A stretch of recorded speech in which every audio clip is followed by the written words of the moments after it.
Hello and welcome to another episode of Voices to End Hunger. I'm your host, Minerva Delgado. For many kids, summer is a time for enjoying the outdoors, relaxing, and recuperating after a long school year. However, for an often overlooked number of children and their families, it is also a stressful time of dealing with the meal gaps that were previously filled by free and reduced price school meals, school breakfast, and school lunch programs. Summer meals and summer EBT have become more prominent over the years as their critical value to so many kids has become more apparent, but these programs are still facing challenges. Today, I speak with two experts in policy and practice when it comes to summer meals and summer EBT, also known as Sunbucks. Carolyn Vega is the Associate Director of Policy Analysis at the No Kid Hungry Center for Best Practices at Share Our Strength. And Jonathan Hansen is the Chief Strategy Officer at Hunger Task Force in Milwaukee, Wisconsin. Carolyn, Jonathan, thank you for joining us to discuss summer meals. Carolyn, I'm wondering if you can set the scene for us, set the context for this conversation. We're talking summer meals nationwide and in Wisconsin. Could you first give us a sense of what child food insecurity looks like in this country and how school meals have succeeded in delivering nutrition to these kids? Sure. And first, thanks so much for having me. It's an honor to be on the podcast. So, based on the latest nationwide data that we have, almost 14 million children in the United States live in households facing hunger. That means about 1 in 5 kids in our country face hunger. Not every family experiencing poverty also experiences food insecurity, but it is much more common among households facing poverty. And we see higher rates of hunger among populations that are also more likely to experience poverty, like households headed by single parents, as well as Black and Hispanic households. Rates of food insecurity are higher now than they were back in 2021, when there were a lot of supports in place in response to the pandemic, like an expanded child tax credit, no-cost school meals, increased SNAP allotments, and a lot of flexibilities around summer meals.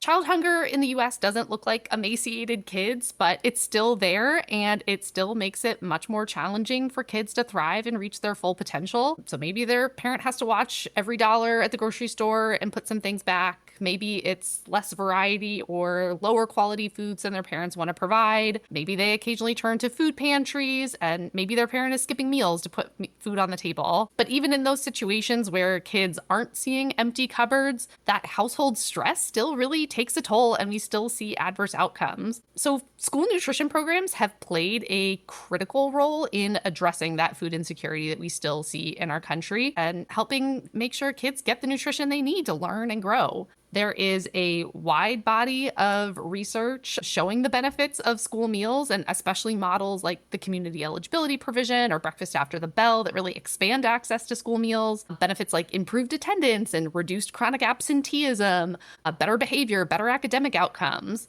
And we also know that school meals are the healthiest meals that most kids get in a day, helping to promote their health and development. Part of the success of school meals is that the vast majority of schools in our country participate in the national school lunch and school breakfast programs, and kids are generally required to go to school. So you have this opportunity to reach most school-age kids in our country.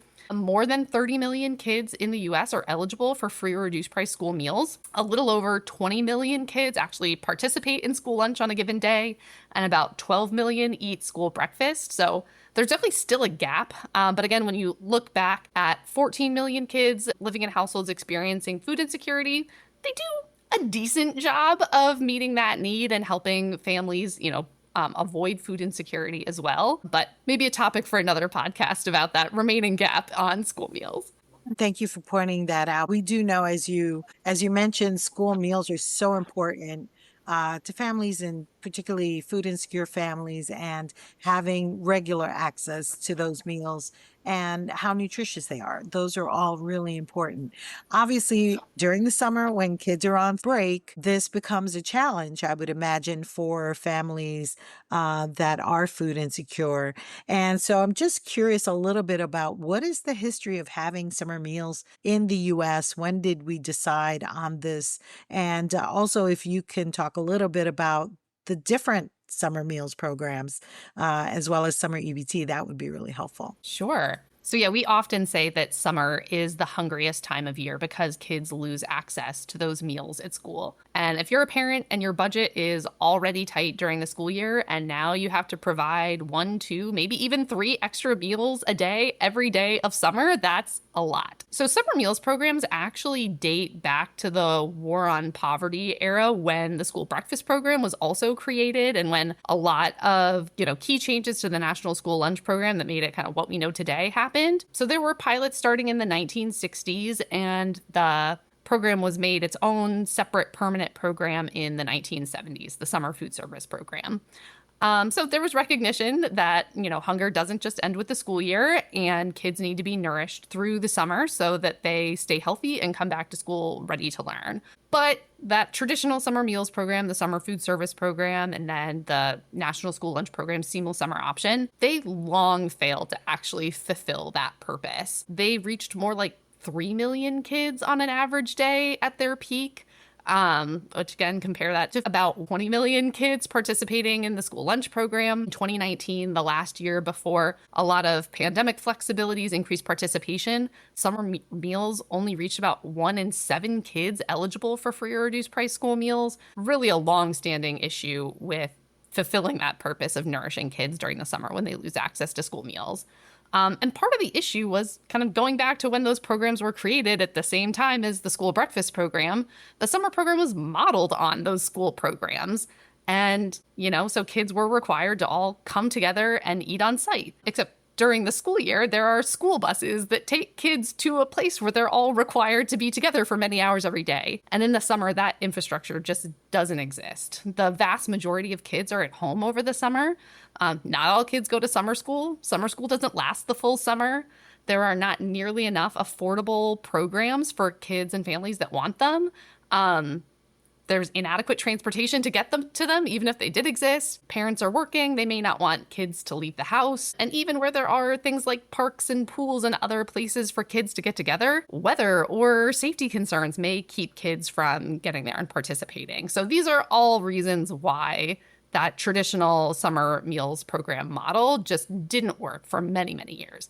And so in recognition of that, Congress authorized some pilots to see what might work better. And so those pilots go back about 15 years now at this point. So several different models were tried. Among them was Summer EBT, or Summer Electronic Benefits Transfer. And they tried out kind of a WIC model where there was a food package and families could go to the grocery store and get specific foods allowed under that food package, or more of a SNAP model where they received a debit style card, and they could go to the grocery store and buy whatever they wanted up to a certain amount of money. And then they also piloted different meal distribution models, like what we call non-congregate meals, where kids didn't have to stay on site to finish their meal.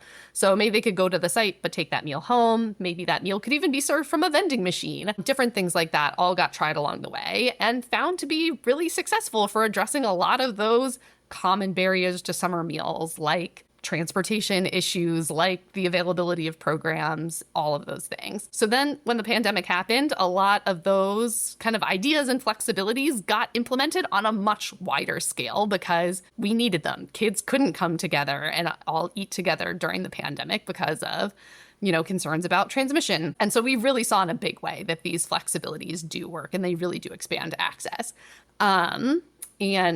Fun fact, pandemic EBT was actually first envisioned as a response to the H1N1, like swine flu pandemic, but never actually implemented. So it was not actually the summer EBT idea, but it was the first time it really got rolled out in a big way in response to COVID-19.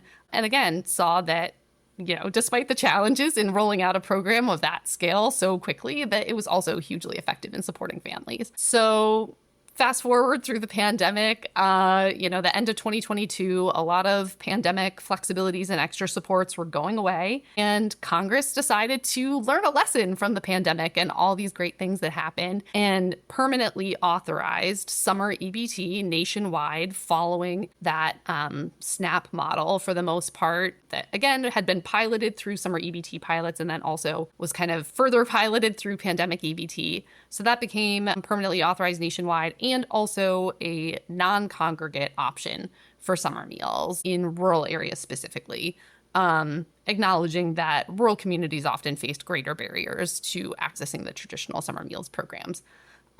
Those aren't necessarily the coolest names. So USDA then did go on to rebrand those. Summer EBT became Sun Bucks because, again, it kind of works like money on a debit card that you can use at the grocery store. And traditional summer meals still exist, and they work well where they work well.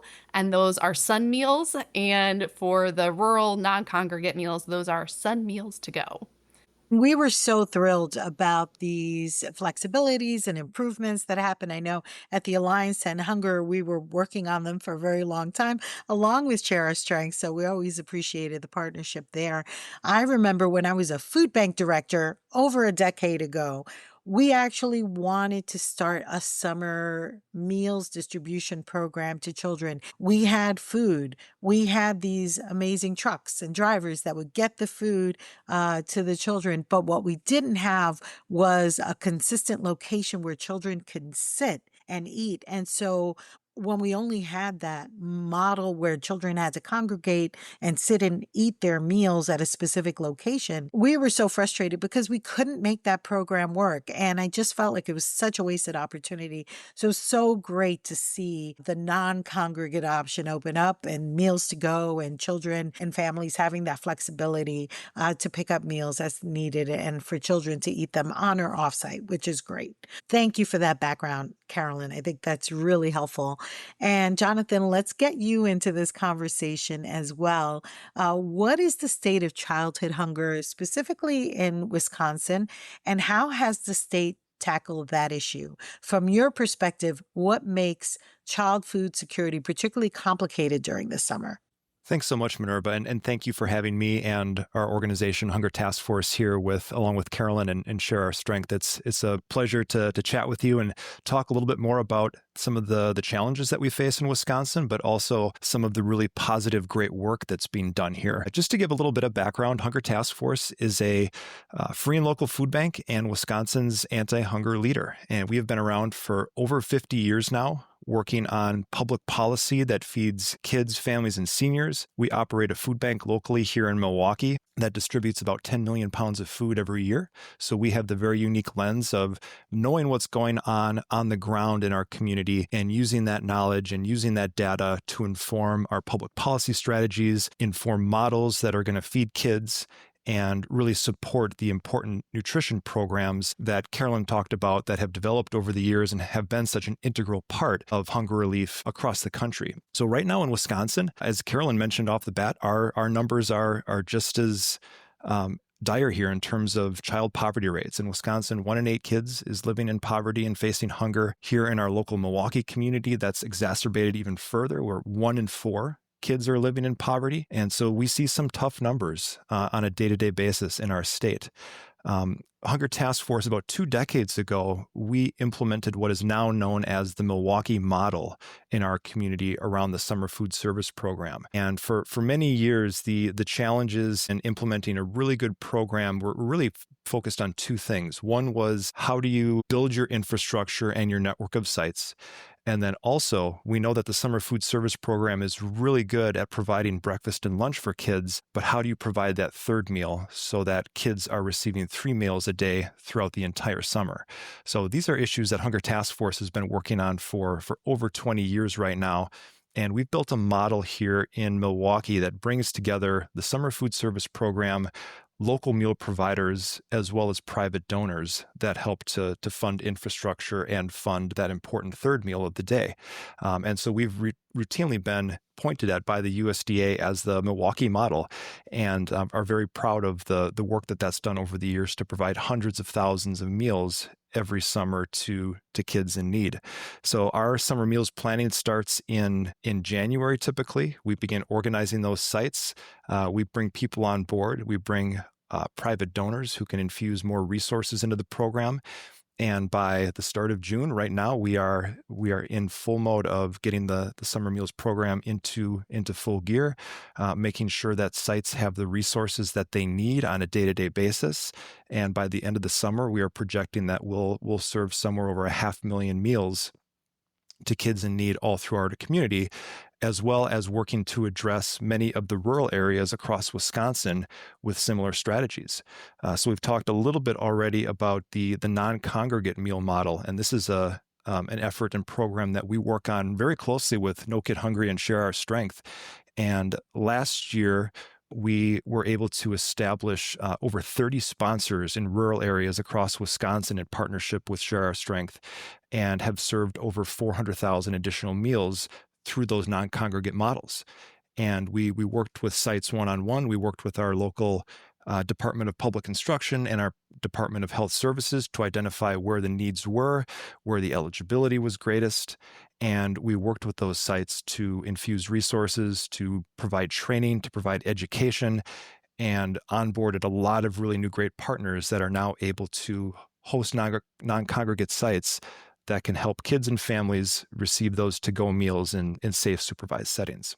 So a lot of really great work has been done coming out of the pandemic here. As Carolyn mentioned earlier, a lot of those best practices that we found with increased flexibilities, with higher allotments for key nutrition programs, we're finally starting to really capitalize on how to make those a permanent part of the summer meals infrastructure that feeds kids on a day-to-day basis, when we know, but most people don't, that summer is that peak time of childhood hunger. I can't tell you how many conversations I have with folks who always ask me, like, what's the peak time? Is it the day before Thanksgiving? Is it the holiday months? Is it the winter months? And my response is, it's August, because that's when a lot of summer meal programs start to close down. And that's when we see pantry traffic elevated most significantly at the local level, because it's tough for moms and dads to make up all those meals that the school meal programs typically provide.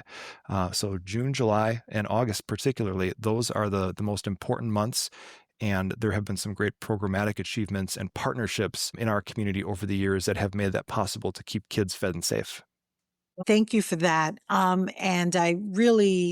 It sounds like a wonderful model that you have there that other states can replicate in terms of making sure that they are reaching as many kids as possible with those meals during the summer, and, bringing on so many new partners. I'm curious, like, what are some of your partners saying about being part of the summer meals program?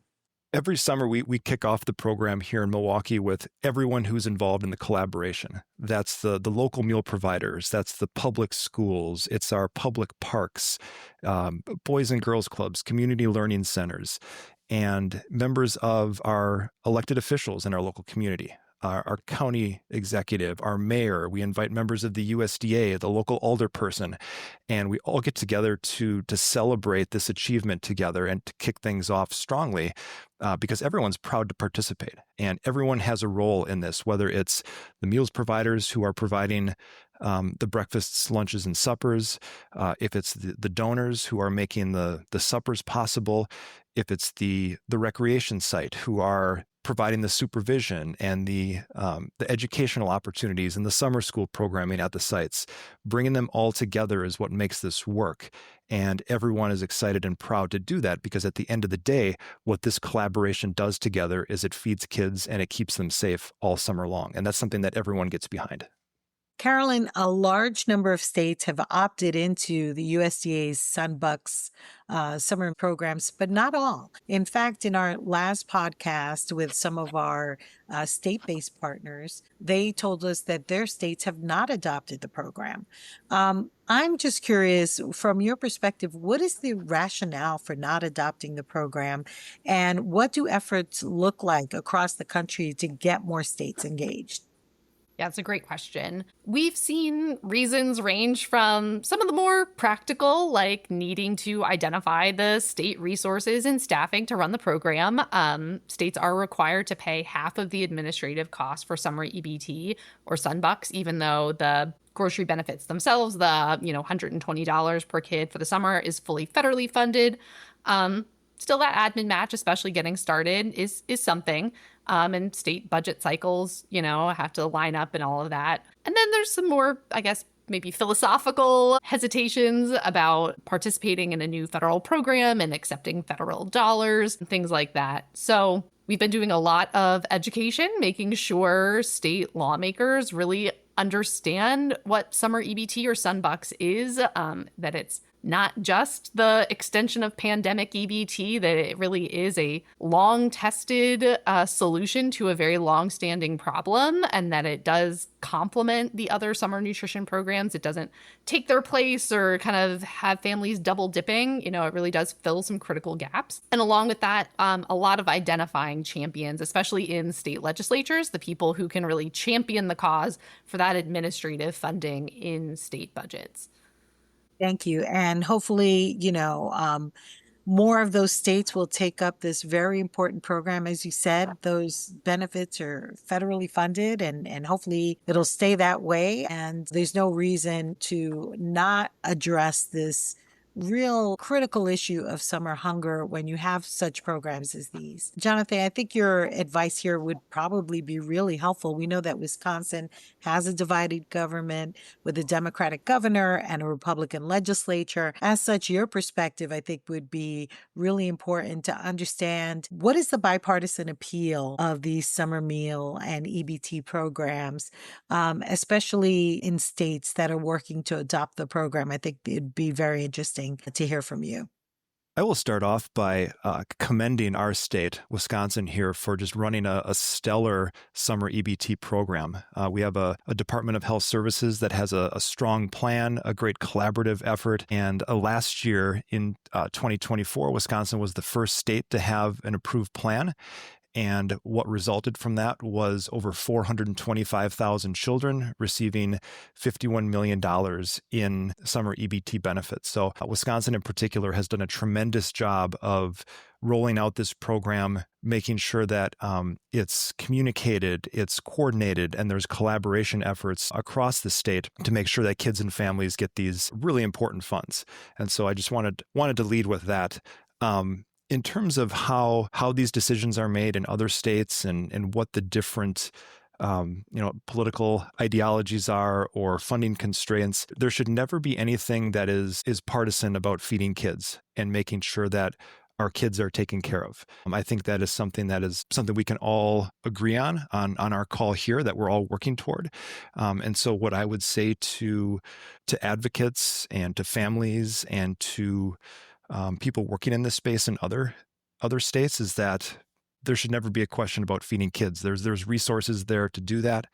There are models all over the country that can be easily replicated. When we talk about the administrative dollars, I've seen numbers ranging from $300,000 to $2 million, which I know every state has a different situation, but these are achievable goals and achievable costs for a program that has incredible impact on kids and families. I mean, 425,000 kids in Wisconsin and their families received $51 million of food buying power to help them go into grocery stores and buy healthy food for their families. That's an amazing thing that was achieved here.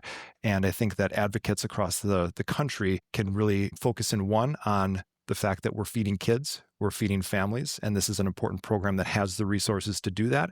But then secondly, I would also add that sometimes what gets lost in the whole shuffle here is that, like SNAP, summer EBT is supporting our local food economies in our states. That's $51 million last year in Wisconsin that went directly into our grocery stores and into our frontline workers and in our farmers and food producers. So for every dollar of SNAP that is invested, for every dollar of summer EBT, that's $1.50 that's being generated into our local economies. And so that's really important to consider as well in this situation, is that not only summer EBT, but on a much larger level, the SNAP program really has a powerful economic role in states all across the country. So I would encourage advocates not only to focus on the core mission, the core value of feeding our kids with the resources that are available, but also to consider how, when you're in a state who's making those decisions, how it can benefit your state economically as well.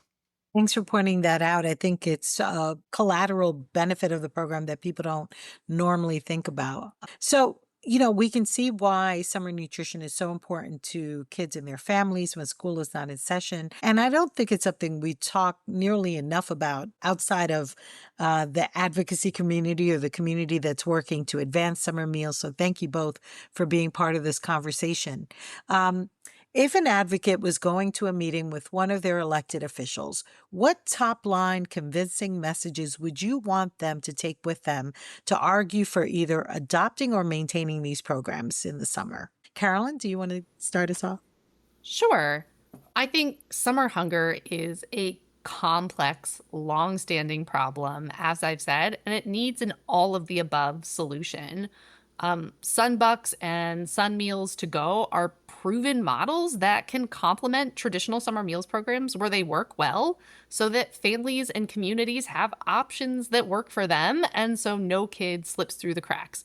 And as Jonathan mentioned, that's an investment in your state's economy. That's an investment in your state's future to make sure that kids stay nourished and can come to the new school year ready to learn. Thanks, Jonathan. I would echo the same. There's, really the two main points that you can come in with, whether you're meeting with an elected official, whether you're talking with a member of your community who you're trying to get on board with what you're trying to accomplish. But I think that really focusing on we're feeding kids here, we're making an investment in our future. There are resources available to do so, and they are not as great as you might think. And think about the investment that you're making in your local community, your local farmers, your local grocery stores, and the way that can help benefit your state. Thank you both.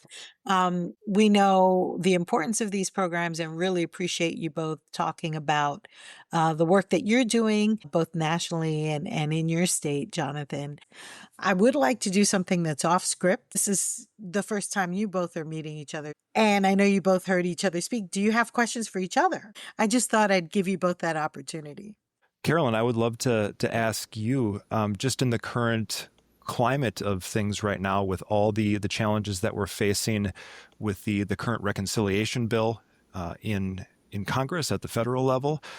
Just what are some of your strategies and how you're mobilizing advocates and how you're working to support these programs? That's a great question. It is a really hard time, and it's almost hard to have this conversation about summer meals when they are just kind of being implemented as usual, but we see this horrible potential coming down the line. And although there's currently nothing in the reconciliation bills that directly changes anything about these summer meals programs, there are a lot of indirect threats. One most directly is that some proposals that would change how SNAP benefits are calculated in the future would also affect how summer EBT or Sunbucks benefits are calculated in the future. So that could make it harder down the line for families to afford that food over the summer. But then kind of even more indirect, anything that would affect SNAP participation or Medicaid participation can then make it harder for kids to qualify for school meals and Sunbucks. A lot of those things are supposed to kind of be seamless and behind the scenes, but if kids aren't participating in those programs, they lose that seamless connection. So it really becomes this double and triple whammy that you take out SNAP or Medicaid, but then it's also affecting these other benefits and adding a lot of administrative burden or just outright, taking away access. So we are doing all we can to work with our network of partners across the country, talking about what these impacts could be so that they reach out to their members of Congress. We're meeting with members of Congress and leadership, letting them know what the real impacts of these would be, and that, some things that they say, this is just, shifting the cost to states and making states more responsible, letting them know that those would be really damaging changes to make to SNAP and Medicaid, and that they have all of these other downstream effects that could be really damaging to kids and families. I would just add to that Share Our Strength and No Kid Hungry and Hunger Task Force have worked together for many years, and we're very appreciative of all the support and all the great things that we've done together to feed kids and to really support these programs that play such a vital role in our communities. So thank you for that. Yeah, I have not had the pleasure of working with Jonathan personally in the past, but our organizations do have a really long-standing partnership, and we're happy to support all the great work going on in Wisconsin with Hunger Task Force. I guess my question for you, Jonathan, is what are some of the biggest kind of pushback that you see on these programs at the local level? I would say that the biggest, maybe not necessarily a pushback, but I think that just the unawareness of how big of a role the SNAP program plays in the entire food system. So at Hunger Task Force, we, as the food bank part of the house, we distribute food to a network of about 70 different food pantries, soup kitchens, and homeless shelters. And as you and I know, the level of SNAP and how strong that program is always going to play a key role in how that food pantry traffic either rises or falls. And we know historically then when SNAP is strong, like it was during the days of the pandemic, we saw some of the lowest pantry traffic that we've ever seen on record. And most people were very surprised to see that, but it's because SNAP was doing what it was supposed to be doing. And so I think that there were a lot of great lessons learned, but we're still a long ways off of really realizing how important SNAP, WIC, the summer meals program, the school meals program. Most people don't think of school meals as an anti-hunger program, but it certainly is. And so I think that really being able to educate our communities on why these programs are so important, and if even a fraction of what the funding cuts that are being proposed come to fruition, that they're going to have extremely negative consequences. And they are going to push food pantries and food banks to the brink where we cannot replace the funds that are being potentially stripped away. And so I think that building that awareness of how important these programs are is the best way to build support around them and to leverage advocates and to mobilize advocates into these spaces. Yeah. One thing I forgot to mention with the question you asked is we have already unfortunately seen one consequence is that Texas was getting so close to authorizing funding to implement Summer EBT, and it got line item vetoed at the last minute because of the uncertainty around the federal budget situation and what any changes to federal SNAP or Medicaid funding might mean for state budgets.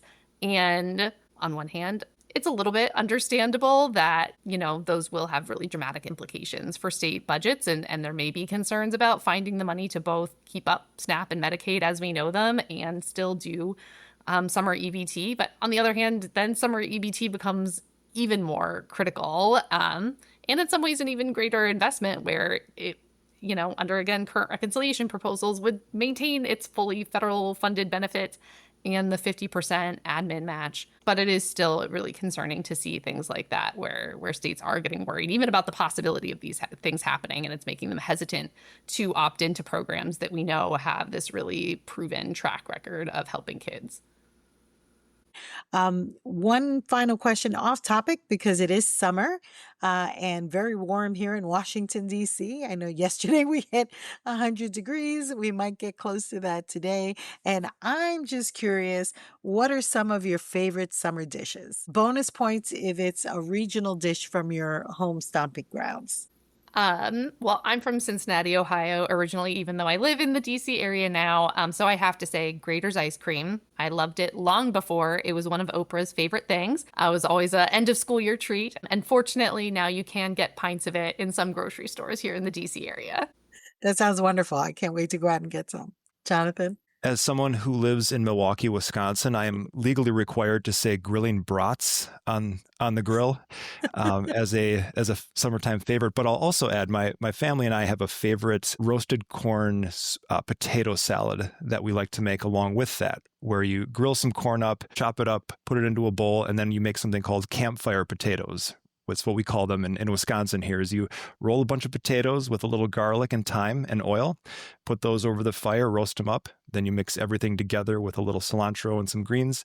And then you've got a fantastic side to go with your grilling. That sounds delicious. I love to take some fresh coconut and put it in the freezer and have basically coconut sorbet once it's frozen. So that's one of my favorite summer treats. Carolyn, Jonathan, thank you so much for joining us today. I learned a lot, and we really appreciate your expertise and insights, as well as both of your organization's partnerships with the Alliance to End Hunger. That was Carolyn Vega of Share Our Strength in Washington, D.C., and Jonathan Hansen of Hunger Task Force in Milwaukee, Wisconsin. If you have any questions about today's episode or the podcast, feel free to email us at podcast@alliance10hunger.org. And don't forget to subscribe to the show. Today's episode was produced by Nate McGrath with help from Malia Adams. I'm Minerva Delgado. Thank you for tuning in, and we'll see you next time.